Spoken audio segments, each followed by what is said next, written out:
So இப்போ பார்த்தீங்கன்னா இது ப்ளவுஸோட பேக் பார்ட்டில் இந்த இடத்துல லூஸ் வரும். அதாவது இந்த அக்கல் வளைவு இந்த இடத்துல பார்த்தீங்கன்னா பின்பக்கம் வந்து லூஸாக இருக்கும், இந்த இடம் உட்காராது. ஆக்சுவலாக நம்ம இந்த இடத்துல எந்த அளவுக்கு சின்னதாக வைக்கணும்னு நினைக்கிறோமோ, அதாவது ஷோல்ட்ரு வந்து சின்னதாக வைக்கணும்னு ஆசைப்படுவோம்.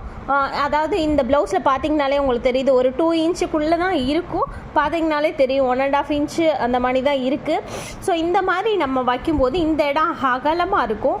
ஆனால் இந்த இடம் பார்த்தீங்கன்னா நிற்காமல் இறங்கும், ஷோல்ட்ரு இங்கேருந்து இறங்கும். ஸோ அந்த ரீசனை நம்ம எப்படி கரெக்ட் பண்ணணும்னா, நம்ம இந்த ஷேப்பில் நம்ம கட் பண்ணும்போதே பார்த்தீங்கன்னா அந்த எல் ஷேப்பு போட்டு கட் பண்ணும்போதே நம்ம இந்த 1.25 இன்ச்சு 1.5 இன்ச்சுன்னு வைக்கிற கேப்பை வந்து 2.5 இன்ச்சு வைக்கணும். பேக்கில் நீங்கள் வச்சுட்டு ஃப்ரண்ட்லையும் 2.5 இன்ச்சு வச்சு ஒரு 1/2 இன்ச்சு எக்ஸஸாக உள்ளே கூடி கட் பண்ணணும். அதாவது உள்வளைவு வெட்டி கட் பண்ணி ஸ்டிச் பண்ணும்போது ரொம்ப ஈஸியாக இருக்கும்.